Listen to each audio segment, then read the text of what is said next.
क्या बिहार में अब सिर्फ सरकार नहीं, सिस्टम भी बदल रहा है?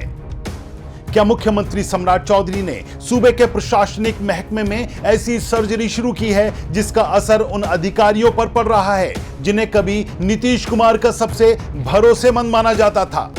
क्या बिहार विद्यालय परीक्षा समिति से आनंद किशोर की विदाई सिर्फ एक ट्रांसफर है? क्या महाधिवक्ता पद से पीके शाही का इस्तीफा देना सिर्फ संयोग है?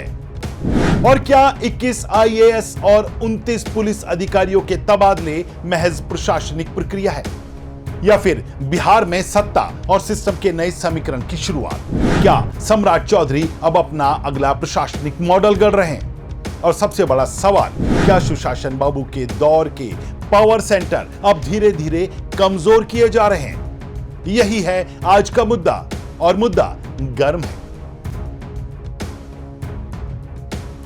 नमस्कार, आप देख रहे हैं वाईबीएन बिहार झारखंड और मैं हूं दीपक कौर। बिहार की राजनीति में इन दिनों सिर्फ चुनावी हलचल नहीं, बल्कि सत्ता के गलियारों में एक और बड़ी हलचल दिखाई दे रही है। और यह हलचल नेताओं की नहीं, अधिकारियों की है, प्रशासनिक ढांचे की है, सिस्टम के उन चेहरों की है जो वर्षों से सत्ता के सबसे प्रभावशाली हिस्से माने जाते रहे। एक तरफ बिहार सरकार कह रही है कि उनका एजेंडा सुशासन, पारदर्शी और जवाबदेही है, लेकिन दूसरी तरफ कुछ ऐसे फैसले हुए हैं जिन्होंने राजनीतिक गलियारों में नई चर्चा छेड़ दी है। पहले पीके शाही, फिर आनंद किशोर और अब बड़े पैमाने पर आईएएस और आईपीएस अधिकारियों के फेरबदल। तो क्या बिहार में सिर्फ तबादले हो रहे हैं या फिर कोई बड़ा प्रशासनिक रीसेट चल रहा है? तो मुद्दा गर्म के आज के इस एपिसोड में हम बात करेंगे बिहार में प्रशासनिक सर्जरी की। आज के इस एपिसोड में हम बात करेंगे कि कैसे नीतीश कुमार के सुशासन बाबू वाले काल के कई अफसरों को अब साइड किया जा रहा है, और कैसे बिहार में प्रशासनिक सिस्टम की रीसेट करने की जुगत लगती हुई नजर आ रही है। दरअसल सबसे ज्यादा चर्चा बिहार विद्यालय परीक्षा समिति के अध्यक्ष रहे आनंद किशोर को लेकर है।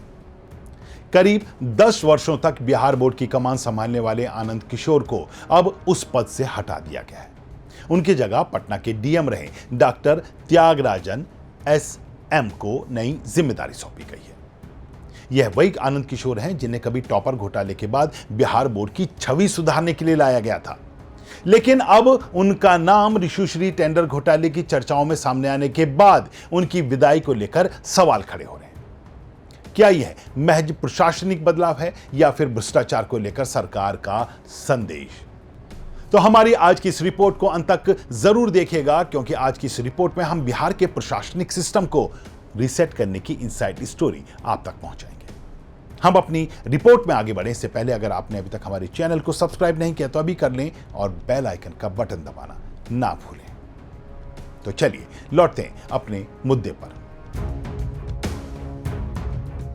तो आज की कहानी सिर्फ आनंद किशोर तक सीमित नहीं है। इससे पहले बिहार सरकार के महाधिवक्ता रहे पीके शाही ने भी अपने पद से इस्तीफा दिया, और जैसी सियासी गलियारों में खबर है कि सरकार के इशारे पर उन्होंने अपना इस्तीफा दिया। पीके शाही सिर्फ एक वकील नहीं थे, बल्कि नीतीश कुमार के सबसे भरोसेमंद राजनीतिक और प्रशासनिक सहयोगियों में गिने जाते रहे। बिहार सरकार के महाधिवक्ता पूर्व शिक्षा मंत्री, पूर्व वन मंत्री, पूर्व योजना मंत्री और यहां तक कि लोकसभा उम्मीदवार भी रहे।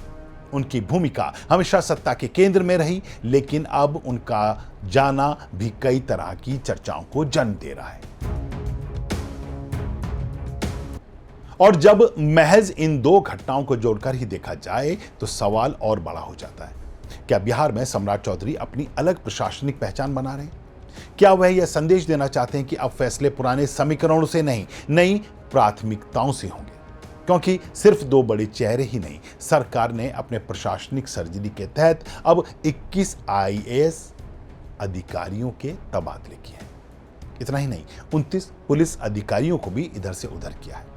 कई हिस्सों के डीएम बदले गए हैं, कई अधिकारियों को नई जिम्मेदारियां दी गई हैं, कुछ को साइडलाइन लगाया गया है, और यह सब ऐसे समय में हुआ है जब मुख्यमंत्री सम्राट चौधरी लगातार भ्रष्टाचार, लापरवाही और प्रशासनिक सुस्ती के खिलाफ सख्त बयान दे रहे हैं।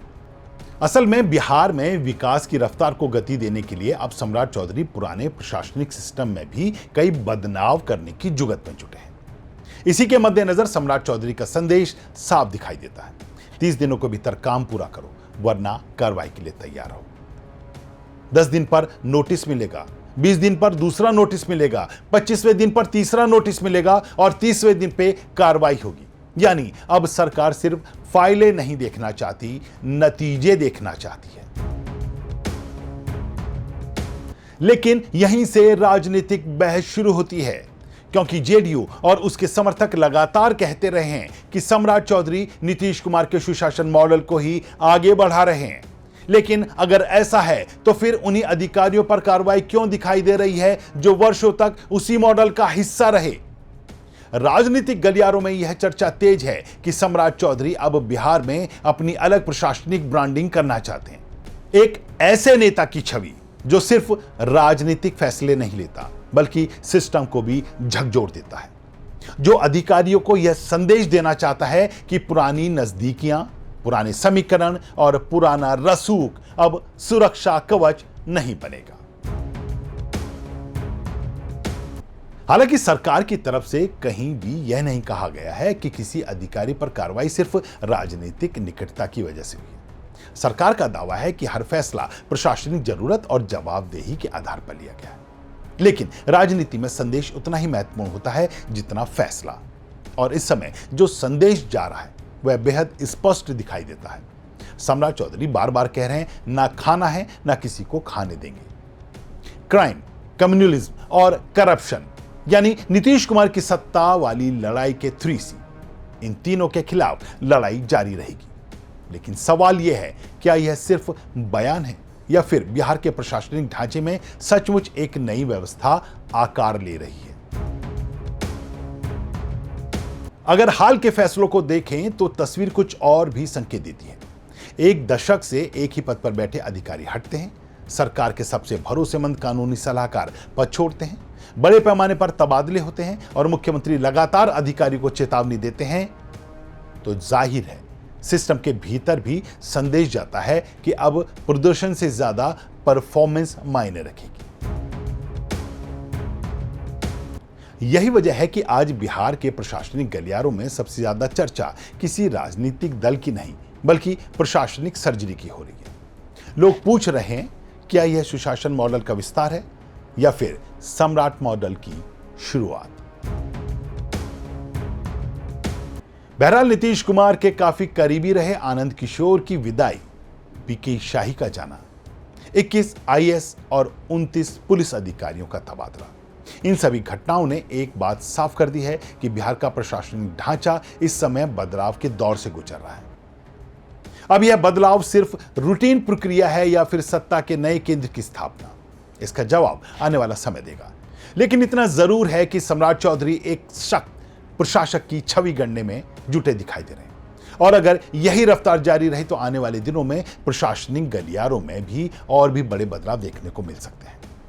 फिलहाल मुद्दा गर्म में आप क्या सोचते हैं? क्या यह भ्रष्टाचार और सुस्ती के खिलाफ जरूरी सर्जरी है, क्या फिर बिहार में सत्ता के नए समीकरणों का संकेत? कमेंट करके अपनी राय जरूर लिखें। मुद्दा गर्म है कि आज के इस एपिसोड में इतना ही। एक बार फिर मिलेंगे ऐसे ही एक नई रिपोर्ट को लेकर, एक नए मुद्दे को लेकर। तब तक के लिए दीजिए इजाजत। नमस्कार।